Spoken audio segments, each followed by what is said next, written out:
Hi guys, welcome back to another episode of Nairobi Sisterhood. I am Ngina and my bestie is behind the camera because we are doing something a bit different today. Today we want to get to know each other a bit better. We want you guys to get to know us a bit better. We are going to be talking about love on this episode, which is a topic that we've gone in and out of on our other episodes, but we've never really gone deep into it. And this is season 20. No, sorry. This is episode 20 of season 2. And this is going to be our final episode of this season. Thank you guys so much for being with us on this journey up to this far. Yeah, I'm a bit nervous because we never do this. And I don't know if I like talking about myself that deeply, but here we are. So I'm going to let Maya take over from behind the camera. Okay, so thank you for being here, Ngina. I hope you're gonna brave these questions. You've got this. Okay, yeah. So we're gonna talk about love, what love means to us, how we've experienced love, and our experiences with it now and in the future. Yeah. So my first question, Ngina, is: what is love to you? What is love? What is love to me? Love is acceptance. Love is choosing to be there for someone regardless of their small flaws, regardless of what their flaws are, accepting someone regardless of how different they are. I feel like to me, love is also showing up for them even when maybe you're also not at 100, giving your 80, giving whatever it is that you have and being available and loving someone the way they want to be loved. That I think is what love is to me. Yeah. Okay. So this is gonna be also an easy one. Okay. Can you describe your first love or an experience that is most memorable to you of love? Of you experiencing love?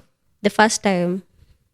It could yes, it could be the first time if that's something you want to talk about, or it could be a beautiful experience with love that you think you'd like to share with us. I think for me, my experience with love that is most concrete is the love that I know my mother has for me. And that's, I feel like, the love that I've felt so strongly and so deeply because of how she constantly, as I said, shows up for me, even when she's not at 100, regardless of what I'm going through at that point in time. Even when I was a child, even when I felt like, maybe I wasn't good enough in some circumstances, she was always there to make sure that whatever it is, like, you're going to be fine, you're good. She's always very encouraging, and she's still always very, very encouraging. So, and generally, I think that is the first place I experienced love, at home with my mother. On a romantic level, I think the first time I felt loved, I don't know whether it was love, but it was when someone chose me. And I don't know how healthy that is. But I remember feeling loved because this person had options, and this person was even seeing other people and talking to other people when we met. But in that point in time, in that moment, they decided that they want to be with me above everyone else. So yes, I guess they stopped seeing the other people, but I felt loved because he picked me. And I know it's not the healthiest, but that's what I felt. It was like 6-7 years ago. Okay. Are you okay? Yeah, okay. Okay. How do you think your upbringing has contributed to how you interact with your romantic partners? Okay, so I grew up in a small town called Nakuru, raised by both my parents, and I have a brother. So that's the dynamic of my family. But our family has not been and is not perfect. No one is perfect, and it hasn't been. And I think that as much as, yes, I did feel like my mom loved me, but I think in very many ways, I felt like I was struggling to be accepted, even at home.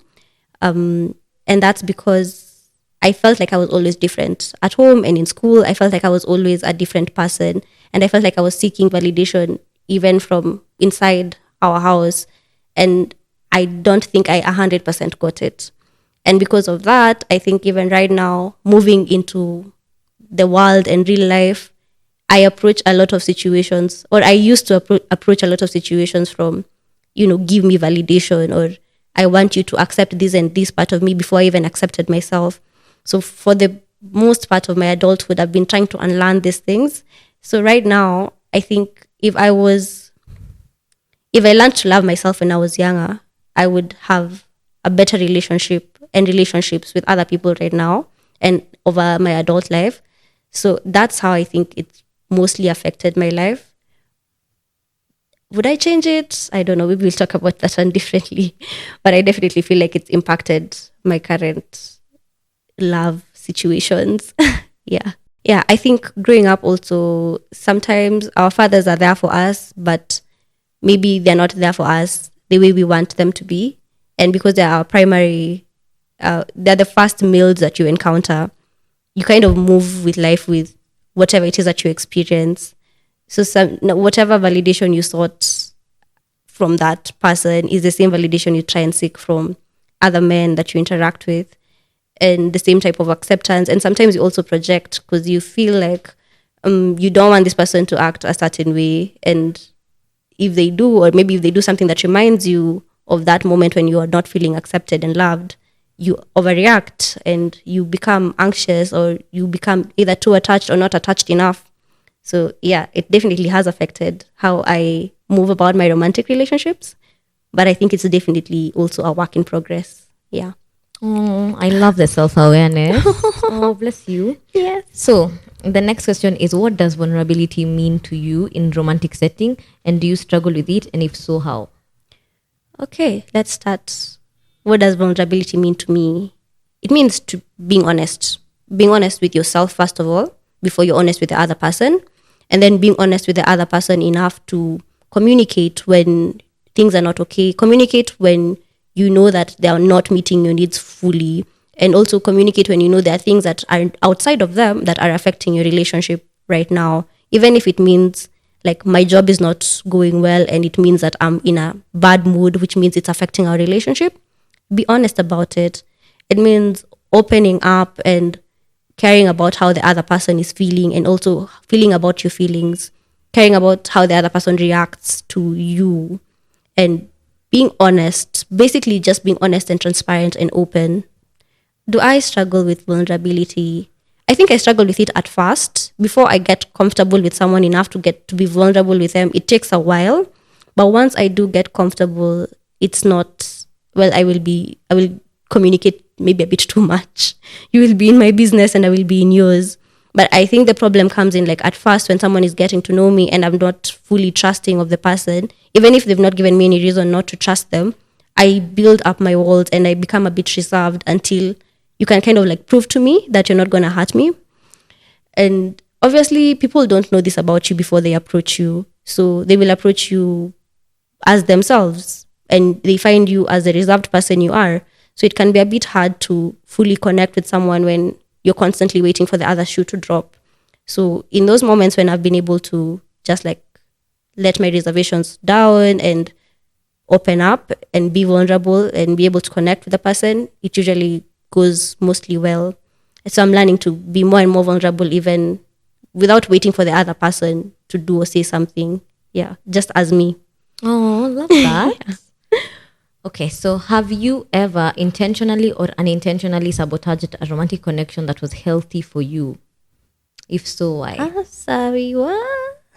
Have you ever intentionally? No, I heard you, girl. I heard you the first time. I very much heard you. You said loud and clear. Intentionally or unintentionally sabotaged a romantic connection that was healthy for you. If so, you know, the funny thing is this romantic connection hit me up previously, like 2 days ago, and it's so the one that I sabotaged just in time. I don't know if he's gonna see this, but I'll talk about it. Remember when I said that the first time I felt loved romantically was when someone chose me over someone else? At that time when I was being chosen over someone else, this other person was also in my life trying to choose me, but there was no one else on his side.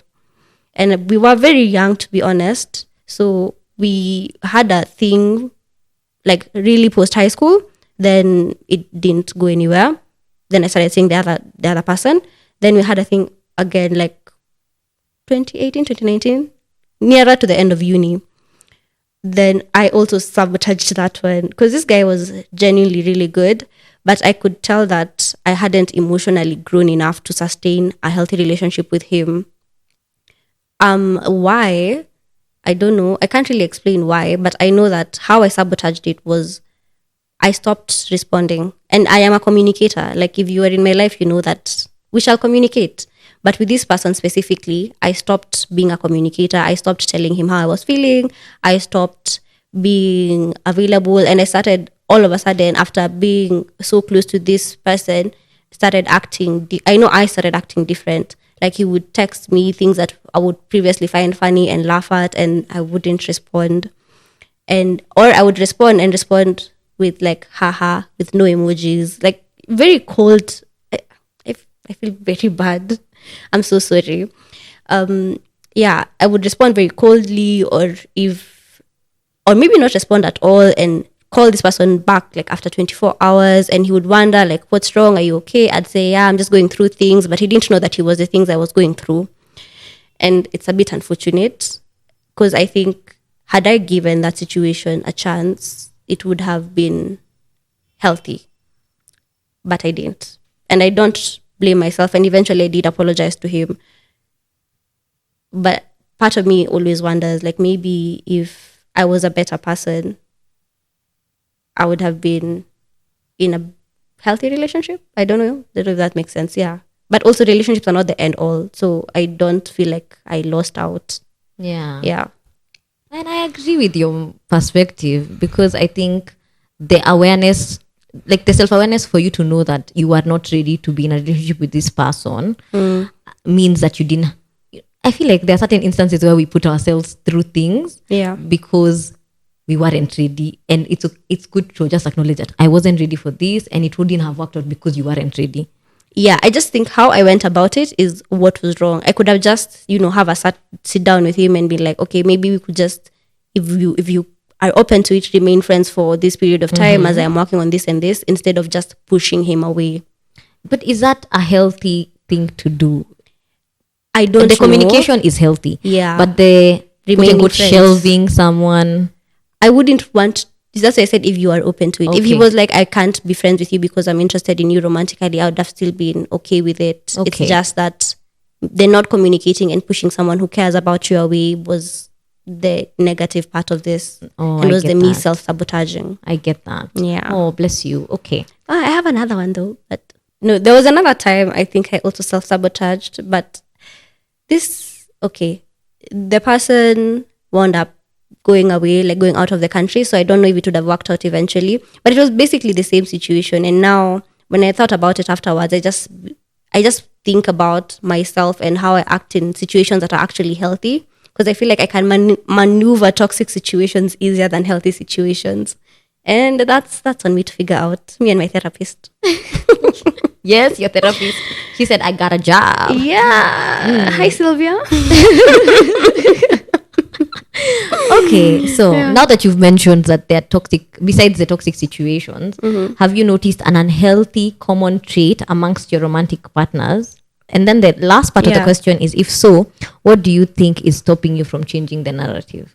Okay, the unhealthy common trait here is, I don't know why, but there's something about avoidant people. They just feel looking a little sexy. They're not, but I'm an anxiously attached person.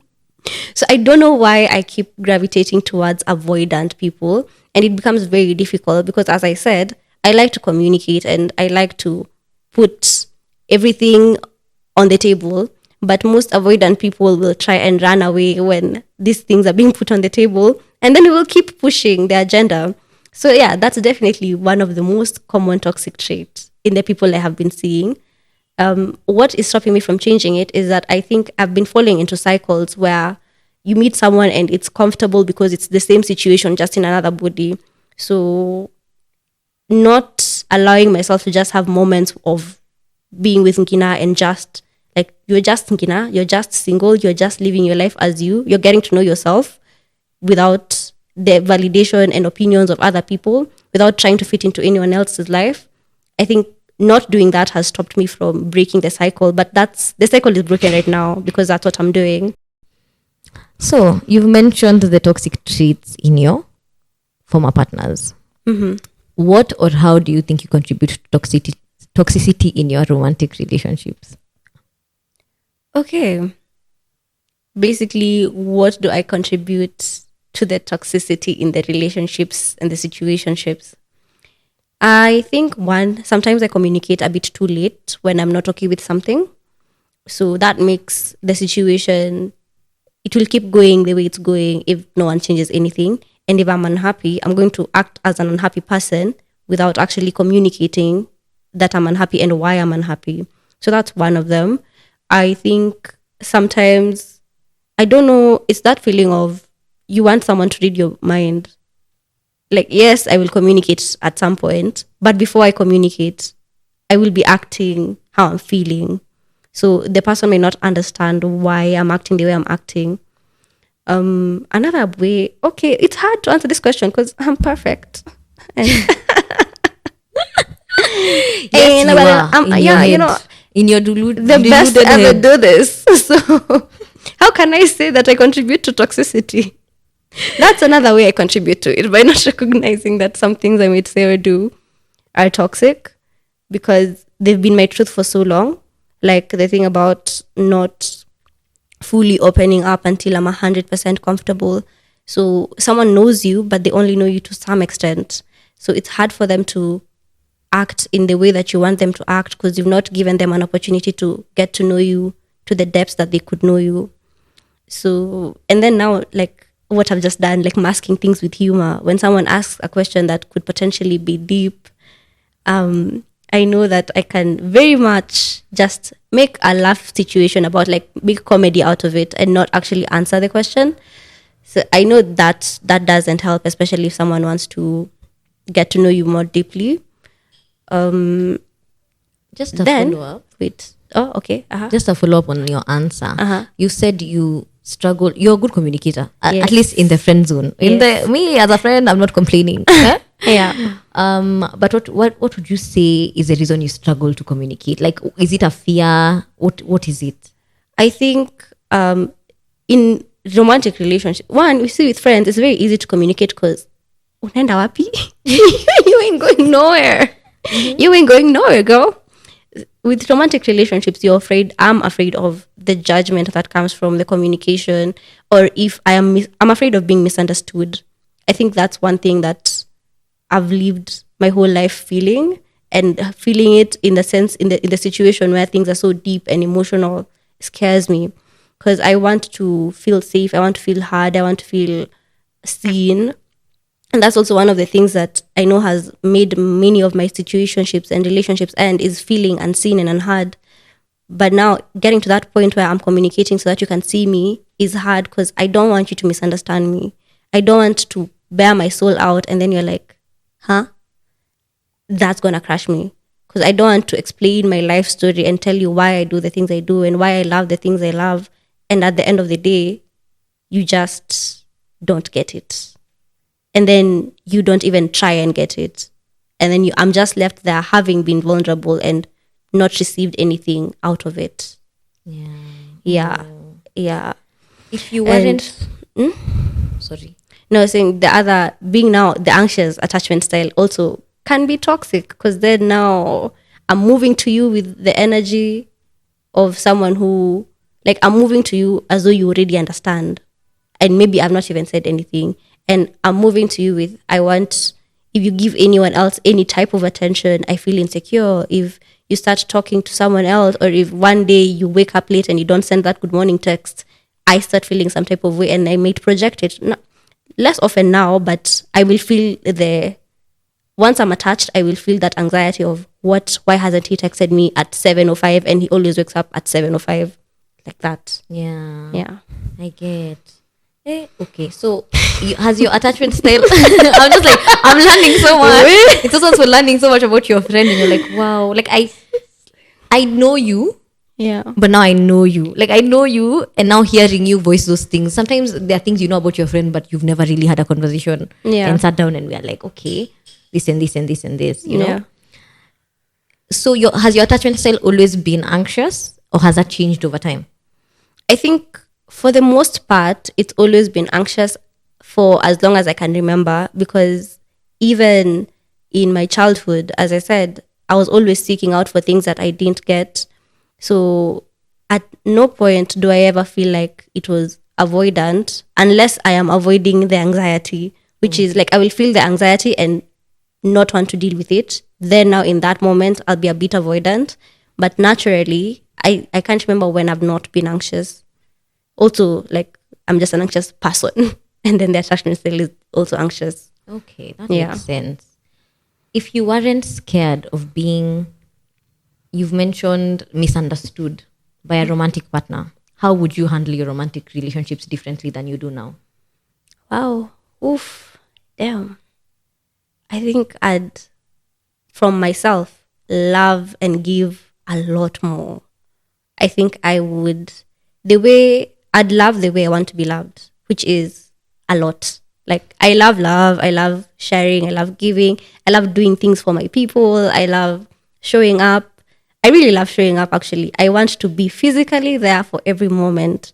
And not only, so if I wasn't as scared as I was about now the feeling misunderstood and being vulnerable, like, I'd let people into my life so that they can be there for me and I can be there for them, and do it even sooner. Like, not have to wait months or years for someone to get to know me.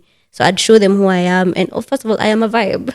And I know 10 over 10. I know that I am a vibe. And I would want someone to experience me being a vibe and me being open and honest and soft and all these things without fear, without the fear that they will hurt me or misunderstand me. So I just give more. And I love to give. I'm so scared that I'll give the wrong person.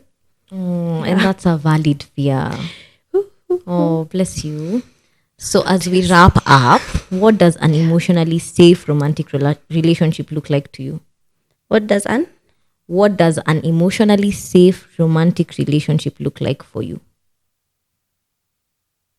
Where I'm given money. Money had to make an appearance. If I don't talk about money, who will? It looks like being able to show all the parts of me that I'm not proud of and not feel judged and not feel like I am a lesser person because of my flaws, and not feel like I am not feel like I am not matching up to the other person's expectations because they already love me for who I am.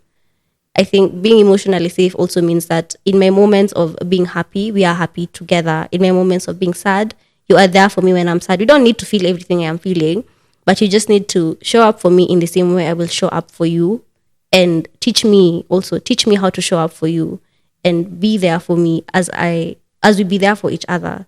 So it's not just you giving me or me giving you, it's us giving each other and us growing together and us sharing experiences and moments that other people will never get to feel because they don't have the connection that we do.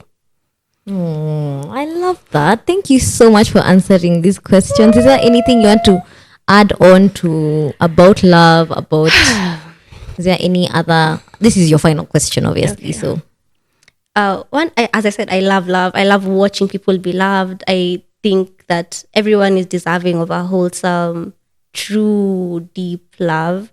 I know that it may not be easy to come by for everyone, but the last thing I'd say is that even when you're not getting that love from other people, you can give that love to yourself, and you are valid and whole, and you're a whole being, and you're a fully accepted person, even when there's no one telling you that you are.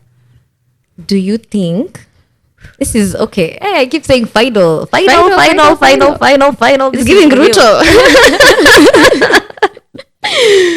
Do you think baby Ngina or younger Ngina would be proud of how current Ngina has handled her romantic relationships to this day? Oh God! If not, what can you do differently to honor baby Ngina? Baby Ngina is a baby, so she probably has no thoughts.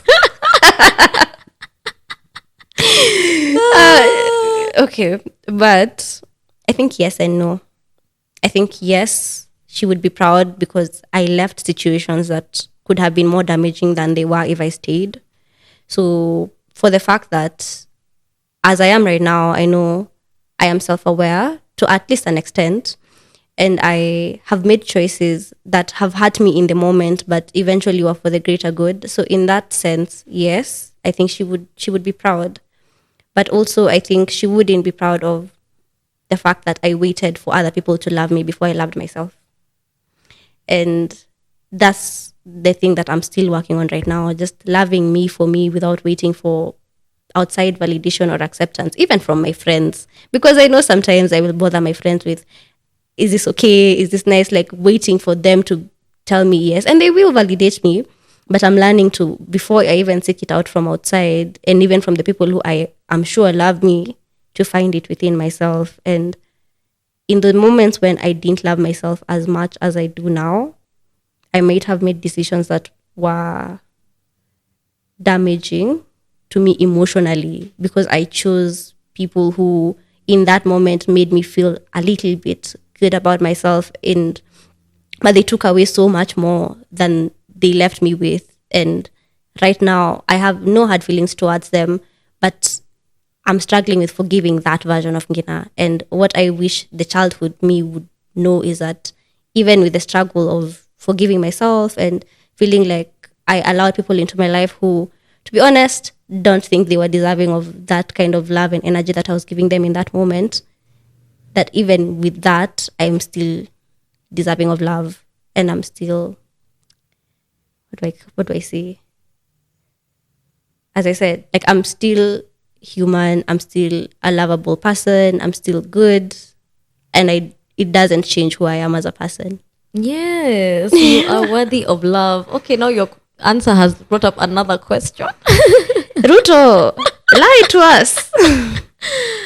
But how do you think, because you've mentioned now your previous relationships and how you're proud of who you are now. Yeah.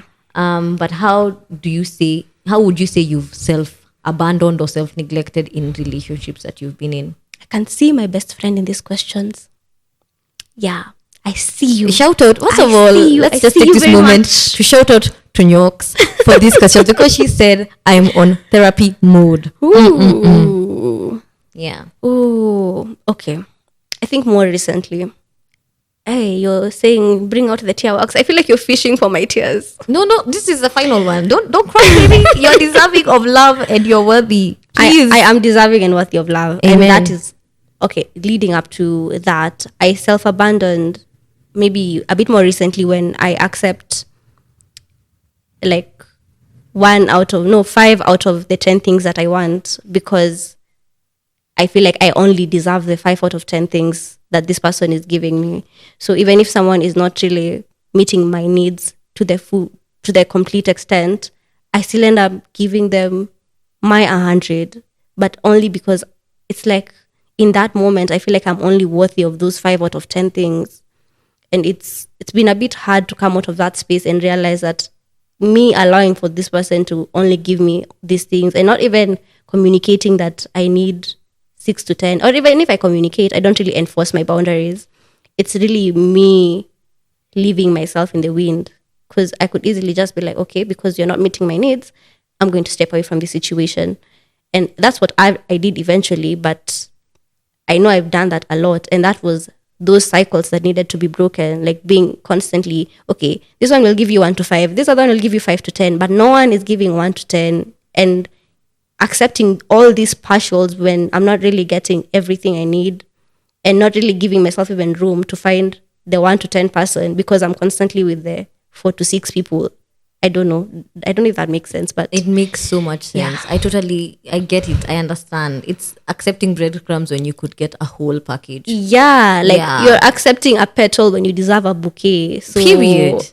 Like, what is this? Exactly. I love and that. Then learning that it's okay for me to want things. Like, I like flowers, I like being fed, and some people have made me accept a lot less than I'm talking about food and flowers, and the people who made me accept a lot less than food and flowers. Why? What is the reason? Why am I out here hungry and I'm with you? I don't understand. And not even that. Yeah. It's not like you need to prove that you're worthy of these things. You are worthy of these things by virtue of you existing and you being Ngina. Exactly. So living, and now the self-abandonment just comes in. even not recognizing in those moments that I'm self-abandoning until Yeah. someone actually points out, what are you doing? You're worthy of so much more.